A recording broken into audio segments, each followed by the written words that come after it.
All right, from that to one of our top stories, and the President of the Republic of Kenya is risking sinking the country into anarchy and a constitutional crisis by way of his public declarations and threats to disobey court orders.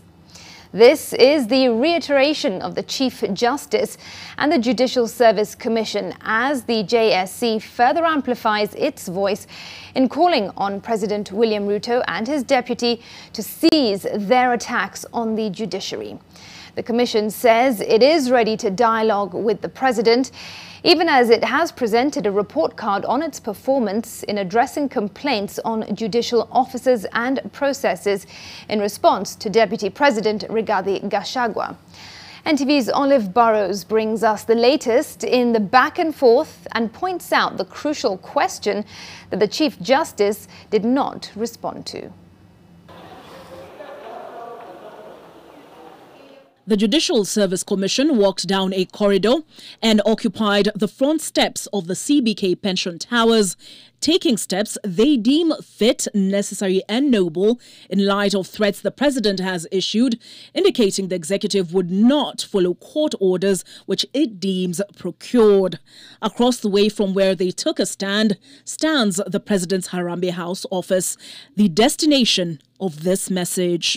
The declaration that they will no longer obey court orders and the subsequent actual defiance of the orders granted by the courts are untenable and amount to contempt of court.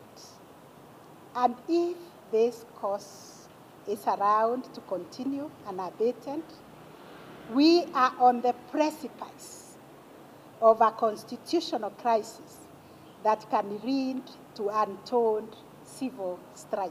This time, when Chief Justice and JSC Chair Martha Koome stood up to President William Ruto, she did so with Attorney General Justin Muturi at her back and with presidential appointees Isaac Ruto and Caroline Nzilani by her side, a Judicial Service Commission appearing to speak as one. It is not the first time the Chief Justice has addressed herself to the president's threat to treat court orders with contempt. But this far, her pleas that cases should not be prosecuted in the court of public opinion have fallen on deaf ears. I said when judges are attacked publicly and they are hearing a matter, live matters, they feel intimidated. They feel harassed. They feel like they are being ordered to rule in a certain way. Actually, they get embarrassed. Barely 24 hours prior to the statement, Deputy President Rigathi Gachagua raised the stakes by responding to the Chief Justice's consistent reminders that any and all aspersions on the integrity of judicial officers should be supported by evidence channeled to the Judicial Service Commission. Amechallenge sisi tutoe ushahidi. I will lead by example. On Thursday, this coming week, at 2:15, I'll personally present a petition before Lady Chief Justice Martha Koome against Justice Esther Maina for her removal from the judiciary for misconduct and corruption. We are ready to receive it, even if it comes earlier than Thursday, because that's what we do. Our offices are open to receive.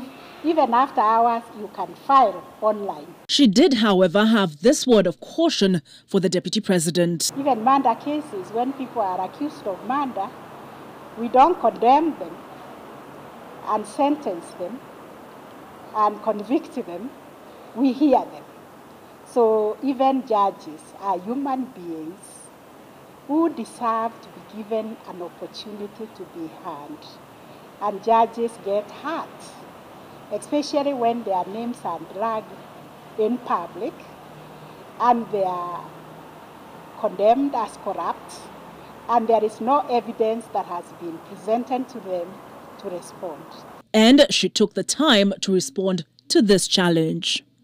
Chief Justice, ambia wa Kenya how many complaints have been filed against judicial officers, how many she has dealt with, and what is the timeline to conclude those petitions. In the year 2023, the JSC says it received 72 complaints against judges. 13 were dismissed as matters touching on decisions which should be addressed by way of appeal or review. 49 are undergoing review. 6 judges were asked to respond. 4 were admitted for hearing, with 3 judges leaving the judiciary. We have written requesting for an appointment with His Excellency the President, so that we as the Commission can have a dialogue to discuss and find out what is the real issue. He might have received reports because we have the various machineries and agencies that are charged with the responsibility of collecting information. And we would like to engage him so that he can give us that information. The final question that was asked of the Chief Justice this evening was what action, if any, will they take if their calls for dialogue go unheeded and the barrage from the executive continues? It is a question the Chief Justice left unanswered, and perhaps that is the answer.